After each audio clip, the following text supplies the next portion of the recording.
mutakatifu kukasija likale muliyabilo likono bandu bakale mutakatifu bakalukhanga likali inyuma balenda maloro Yesu wa Nyasaye balolesanga likali bali moya hoti iswa ukeme utamano kukakalukha Yesu wa Nyasaye muluhili bandu barya mwiloba kandi barula mu bachenda ngalikali Yesu wa Nyasaye bali kula mulika hoti iswa balenda likali maloro Yesu mutakatifu Mushi alikale ne wachana ne watiatira kubana hote iswa mademo hote iswa bazo mbirirwa hote iswa bagenda ngalikale mulitala ne bikola mu hote iswa Yesu wehe kwani ikishapita miaka michache nitakwenda njia hiyo ambayo sitarudi tena. Roho yangu imezimika, siku zangu zimekomaa, kaburi tayari kunipokea.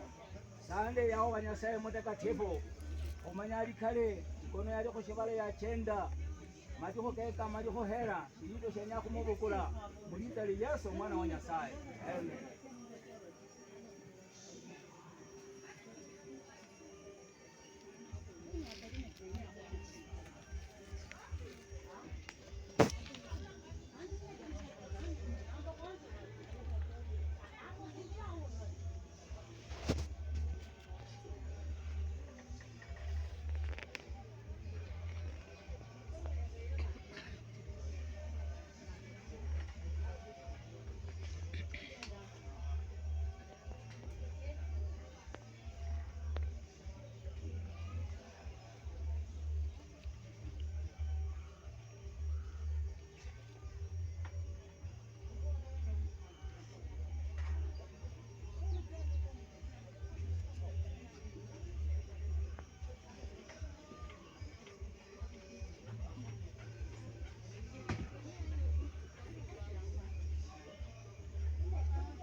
Lakini mtu atasema ufufulie wafu na huja kwa mwili gani?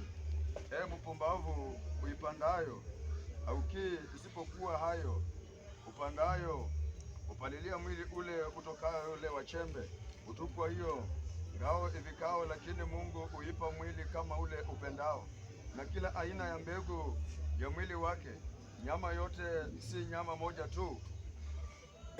Nyingine ni nyama ya wanadamu, nyingine ni nyama ya uhai, nyingine ni ndege, nyingine ni samaki. Tena kuna mwili wa mbinguni na mwili wa duniani, lakini fahari yake ni ya mbinguni. Na mbali na fahari yake ile ya duniani, mbali kuna fahari moja ya juu, na fahari nyingine ya mwezi, na fahari nyingine ya nyota. Maana iko tofauti ya fahari hayo katika nyota na nyota. Kadhalika kinywa cha wafu wapanda katika uharibifu, hufufuliwa katika utoharibifu. Upandwa katika uadui, hufufuliwa katika furaha. Upandwa katika udhaifu, hufufuliwa katika nguvu. Upanda katika mwili wa asili, hufufuliwa katika mwili wa kiroho. Uko mwili wa asili na mwili wa roho pia uko. Ndivyo ilivyo mtu wa kwanza Adamu, akawa nafsi iliyo ya uhai. Adamu wa mwisho ni wa roho na huyu wa uhai. Utangulia ule wa roho, mbali ule asili baadaye huja ule wa roho. Mtu wa kwanza atoka katika nchi ni wa udongo, na mtu wa pili atoka katika mbinguni. Kama ilivyo yeye wa udongo, ndivyo walivyo hao wa udongo. Kama ilivyo yeye wa mbinguni, ndivyo walivyo hao wa mbinguni.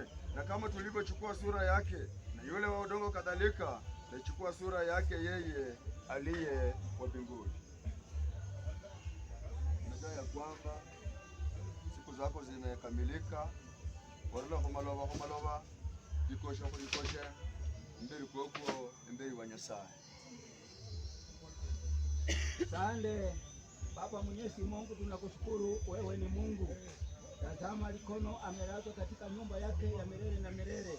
Baba, safari yake utaiongoza katika jina la Yesu mwana wa Mungu. Amen. Aweka mchanga.